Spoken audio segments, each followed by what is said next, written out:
the Russians are panicking and fleeing Crimea in droves as Ukraine takes revenge. But what is Ukraine's revenge? Is it the rumored Odessa counteroffensive, or something else entirely? What are the Russians saying? And why are they so afraid of what is coming? In this video, we will take a look at the latest developments from the front lines. So make sure to watch the whole thing, and don't forget to show your support. Thanks guys. Now, let's get started. The situation in Crimea is getting more and more tense as the Ukrainian counteroffensive is making significant progress towards taking back their occupied territory. The Crimean Bridge, which connects the Russian mainland to the occupied peninsula, has come under attack several times in recent weeks, causing major traffic jams and delays for the Russians. This is a strategic point that Russia cannot afford to lose, as it provides essential logistical support to the war effort. Recently, the head of the private military group, PMC Wagner, Yevgeny Prigozhin, who was eliminated in a plane crash last month, warned Russia that if Ukraine were to retake Crimea, the consequences would be catastrophic for Russia. Now his press secretary has repeated those threats. He said, if the armed forces of Ukraine manage to break through our defenses and enter Crimea, then, yes, it would be a catastrophe for Russia. It would be a complete catastrophe. He added that the loss of Crimea would have devastating consequences, saying, I think everyone understands what would happen in this case. There will simply be nothing left of Russia. The news comes after another car exploded on the Crimean Bridge, creating massive traffic jams.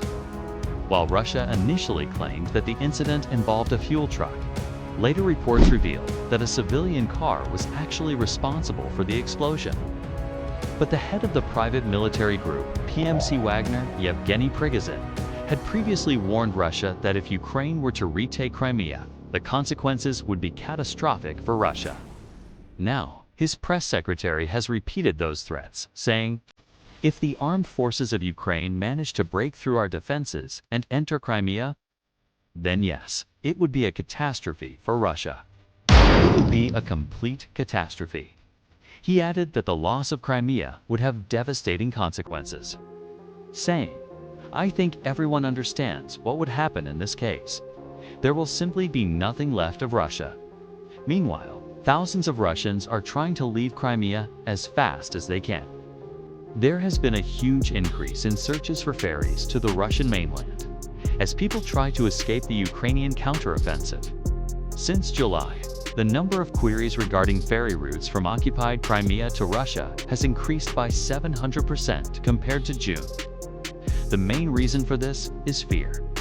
People are afraid to be trapped in Crimea when Ukraine liberates it because there will most likely be no mercy for them.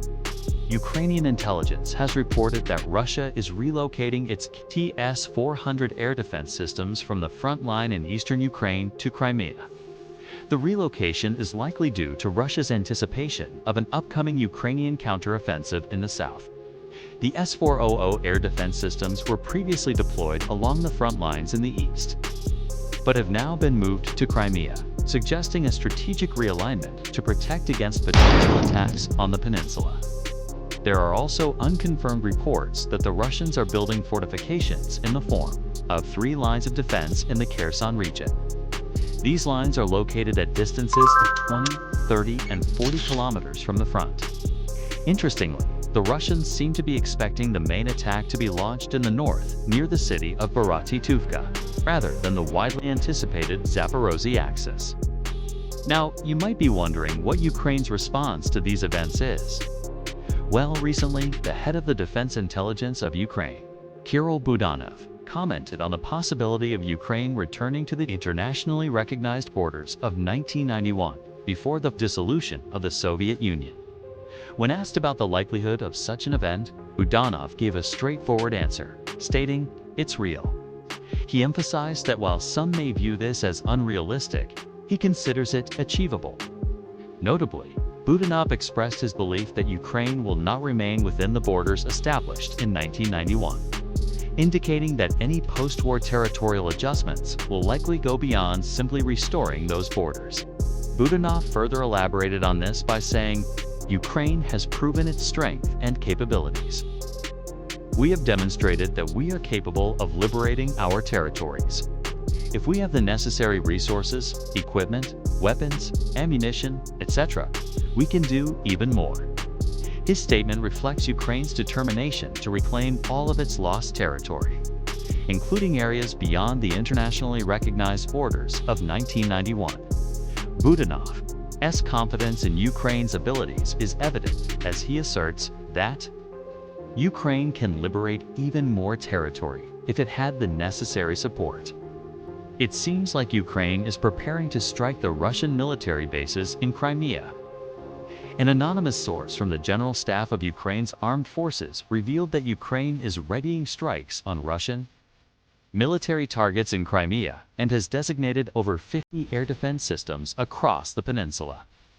This information came to light during a briefing at the Military Media Center, where it was noted that Ukraine's armed forces have compiled a comprehensive list of Russian military sites in Crimea and are actively engaging them. The source disclosed that approximately 60% of the air defense systems in Crimea are positioned near civilian residential buildings, suggesting that Russia is utilizing a hybrid approach to defense. They are mixing military installations with civilian infrastructure to hinder Ukraine's targeting capabilities.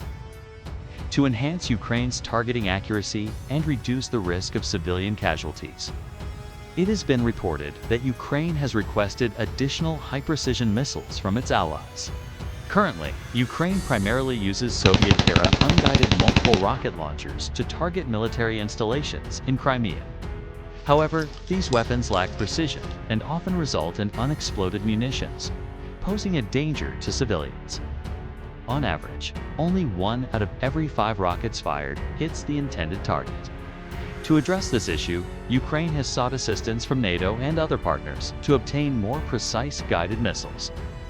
Despite Ukraine's efforts, Russia continues to reinforce its air defense systems in Crimea, demonstrating its vulnerability to attacks.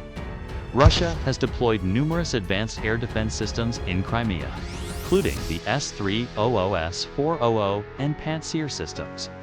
Additionally, Russia has stationed Su-35 fighter jets in the region to intercept incoming missiles. These measures reflect Russia's concern over the threat posed by Ukraine's impending counteroffensive and the potential for Crimea to be targeted. So overall, the situation in Crimea is very unstable right now. Russians are scared that Ukraine will take it, and they are preparing for the worst-case scenario.